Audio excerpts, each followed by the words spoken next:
రేవంత్ రెడ్డి దినమంతా కాంగ్రెస్ పార్టీతో సంసారం చేస్తాడు, రాత్రి కాగానే బీజేపీ పార్టీతో సంసారం చేస్తాడు. ఆయన పొద్దున కాంగ్రెస్ పార్టీ, రాత్రి బీజేపీ పార్టీ. దాని ఫలితమే ఇగో ఇవాళ రెండు పార్టీలు కూడా పలుకొని ఇవాళ కేటీఆర్ మీద కక్ష కట్టి ఎట్లన్నా వేసి కేటీఆర్ని జైల్లో పెట్టాలి అని, అరెస్ట్ చేయాలని డిమాండ్ చేస్తూ ఉన్నారు. ఇంకా వాళ్ళిద్దరు కలిసిపోయినరు అనటానికి ఇంకో పిసిసి ప్రెసిడెంట్ మహేష్ కుమార్ గౌడ్ గారు ఉన్నారు. మొన్న బీజేపీ పార్టీ ఆఫీస్ మీద కాంగ్రెస్ పార్టీ కార్యకర్తలు దాడి చేసినారు ఒక 10 రోజుల క్రితం. దాడి చేయంగానే ఇమీడియట్ మరుక్షణమే మహేష్ కుమార్ గౌడ్ గారు దాన్ని ఖండించాడు. అయ్యయ్యో ఇది దాడి కరెక్ట్ కాదు, ఇది సరైన చర్య కాదు, మా కాంగ్రెస్ పార్టీ కార్యకర్తలు దాడి చేయడం కరెక్ట్ కాదు, వాళ్ళ మీద చర్యలు తీసుకుంటాం మా కాంగ్రెస్ పార్టీ కార్యకర్తల మీద అని చెప్పి స్పందించినాడు. అయితే మరి మొన్న సిద్దిపేట టీఆర్ఎస్ పార్టీ ఆఫీస్ మీద దాడి జరిగింది. 3 రోజుల నాడు భువనగిరి పార్టీ ఆఫీస్ మీద దాడి జరిగింది, టీఆర్ఎస్ పార్టీ ఆఫీస్ మీద. కాంగ్రెస్ గుండాలు ఈ 2 పార్టీ ఆఫీసుల మీద దాడి చేసినారు.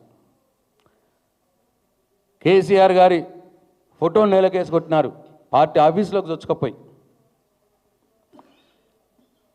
ఇప్పటిదాకా వాళ్ళ కాంగ్రెస్ పార్టీ గుండాలు చేసిన దాన్ని టీఆర్ఎస్ పార్టీ ఆఫీస్ మీద దాడులు చేస్తే ఇప్పటిదాకా మహేష్ కుమార్ గౌడ్ స్పందించలేదు. బీజేపీ ఆఫీస్ మీద దాడి జరగగానే మరు నిమిషమే స్పందించినాడు మహేష్ కుమార్ గౌడ్.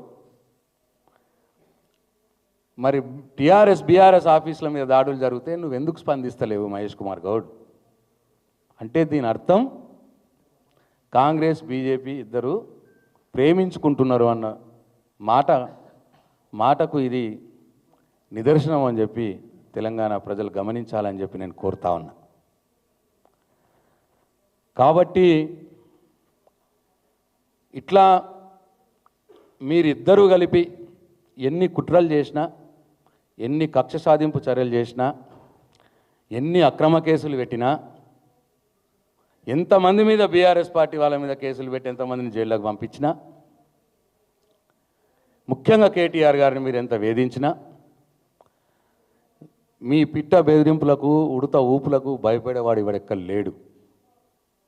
ముఖ్యంగా కేటీఆర్ ఆ రోజు తెలంగాణ ఉద్యమంలో తెలంగాణ రాష్ట్ర సాధన కోసం పోరాడిన వ్యక్తి, అగ్రభాగాన నిలబడి పోరాడిన వ్యక్తి. కేటీఆర్ ఒక ఉద్యమకారుడు, కేసీఆర్ యొక్క రక్తం, కేసీఆర్ సైనికుడు. కాబట్టి మీ అక్రమ కేసులకు, మీ పిట్ట బెదిరింపులకు, ఉడత ఊపులకు భయపడే రకం కాదు. ఆనాడు తెలంగాణ రాష్ట్ర సాధన కోసం పోరాడినాడు. ఈరోజు మీరెన్ని నిర్బంధాలు చేసినా, ఎంత ఇబ్బంది పెట్టినా తెలంగాణ ప్రజల పక్షాన ఇవాళ పోరాడతాడు. వారి వెంట పార్టీ మొత్తం ఉంటుంది.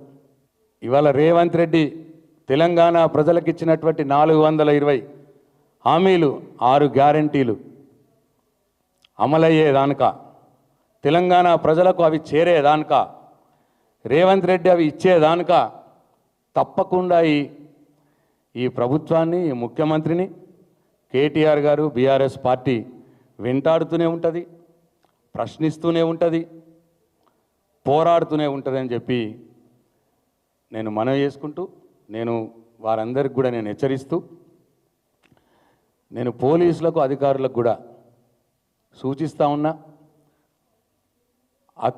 అత్యుత్సాహం మీరు ప్రదర్శించకండి, చట్టానికి లోబడి పనిచేయండి, రాజ్యాంగానికి లోబడి పనిచేయండి. రేవంత్ రెడ్డి రాజ్యాంగానికి లోబడి పనిచేయకండి.